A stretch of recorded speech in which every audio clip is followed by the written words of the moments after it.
बांग्लादेश बवाल के बाद भारत ने एक बड़ा फैसला ले लिया है। नमस्कार, आप देख रहे हैं न्यूज़ 18 का डिजिटल प्लेटफॉर्म। मैं हूं आपके साथ श्रुति श्रीवास्तव। बांग्लादेश में बढ़ती राजनीतिक हिंसा और भारत विरोधी घटनाओं के बीच भारत की सुरक्षा चिंताओं में इजाफा हो गया है। बांग्लादेश के दूसरे सबसे बड़े शहर चटगांव में स्थित भारतीय वीजा आवेदन केंद्र यानी कि IVAC में सभी वीजा सेवाएं अगले आदेश तक निलंबित कर दी गई हैं। यह फैसला इंकिलाब मंच के प्रवक्ता और युवा नेता शरीफ उस्मान हादी की मौत के बाद पैदा हुए तनाव को देखते हुए लिया गया है। स्थानीय मीडिया ढाका ट्रिब्यून के मुताबिक चटगांव में भारतीय सहायक उच्चायोग से जुड़ी हालिया घटनाओं और सुरक्षा हालात की समीक्षा के बाद यह निर्णय 21 दिसंबर से प्रभावी हो गया है।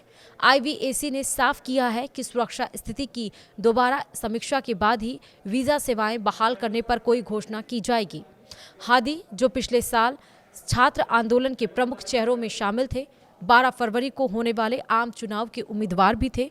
12 दिसंबर को ढाका के विजयनगर इलाके में चुनाव प्रचार के दरमियान नकाबपोश हमलावरों ने उन्हें सिर में गोली मार दी थी। गंभीर हालत में उन्हें सिंगापुर ले जाया गया, जहां इलाज के दरमियान उनकी मौत हो गई। हादी की मौत के बाद बांग्लादेश के कई हिस्सों में हिंसा, आगजनी और तोड़फोड़ की घटनाएं सामने आई और इसी दरमियान चटगांव में भारत के सहायक उच्चायुक्त के आवास पर पथराव की घटना भी हुई, जिसके बाद भारत से जुड़े संस्थानों की सुरक्षा पर सवाल उठने लगे। तनाव के माहौल को देखते हुए बांग्लादेश के सिलहट में भारत के सहायक उच्चायोग कार्यालय और वीजा आवेदन केंद्र की सुरक्षा भी कड़ी कर दी गई।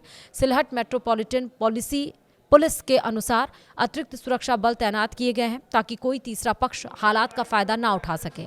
स्थानीय अधिकारियों ने बताया है कि हादी की मौत के बाद कुछ संगठनों की ओर से भारतीय सहायक उच्चायोग के घेराव की घोषणा की गई थी, जिसके मद्देनजर ये एहतियाती कदम उठाया गया है। इस बीच शनिवार को राजधानी ढाका में हादी को राष्ट्रीय कवि काजी नजरुल इस्लाम की कब्र के पास दफनाया गया। उनके अंतिम संस्कार के दौरान भी कड़ी सुरक्षा व्यवस्था रही। बांग्लादेश में लगातार बिगड़ते हालात और भारत विरोधी प्रदर्शनों के बीच यह घटनाक्रम दोनों देशों के रिश्तों और आम लोगों की आवाजाही पर सीधा असर डालता हुआ दिख रहा है। वहीं प्रदर्शनकारियों की कुछ मांगें भी हैं। हादी की मौत के बाद प्रदर्शनकारियों की मुख्य मांगें हैं कि उनके हत्यारों को तुरंत सजा दी जाए। इसके साथ ही गृह मामलों के सलाहकार लेफ्टिनेंट जनरल सेवानिवृत्त मोहम्मद जहांगीर आलम चौधरी के इस्तीफे की मांग भी तेज हो गई है। प्रदर्शनकारियों का आरोप है कि हादी को गोली मारे जाने के एक हफ्ते बाद भी आरोपियों की गिरफ्तारी नहीं हो सकी। इंकिलाब मंचा संगठन के सचिव अब्दुल्ला अल जाबेर ने सरकार को 24 घंटे का अल्टीमेटम देते हुए कहा कि अगर गृह सलाहकार ने इस्तीफा नहीं दिया तो आंदोलन और तेज किया जाएगा। जनाजे के बाद बड़ी संख्या में लोग शाहबाग चौराहे की ओर बढ़े, जहां इंकिलाब जिंदाबाद और ढाका ढाका जैसे नारे लगाए गए। कुछ प्रदर्शनकारियों ने शाहबाग का नाम बदलकर हादी चत्तर रखने की मांग भी की है। तो वहीं बांग्लादेश के धार्मिक मामलों के सलाहकार AFM खालिद हुसैन ने पुष्टि की है कि द डेली स्टार और प्रोथोम ऑलो के कार्यालयों पर आगजनी करने वाले कई उपद्रवियों की पहचान कर ली गई है। उन्होंने बताया कि आरोपियों की गिरफ्तारी के लिए कदम उठाए जा रहे हैं।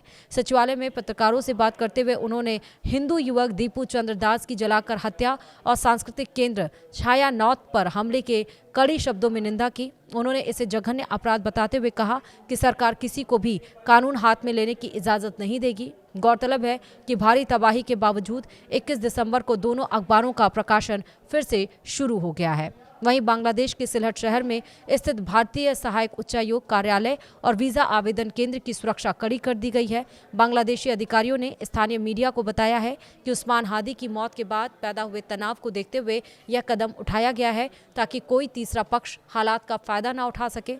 अधिकारियों के मुताबिक एहतियातन सुरक्षा बढ़ाई गई है और पूरे इलाके पर नजर रखी जा रही है।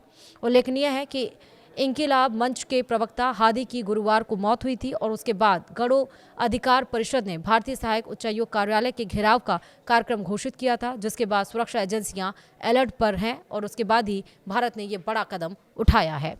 वीडियो में इतना ही। नमस्कार।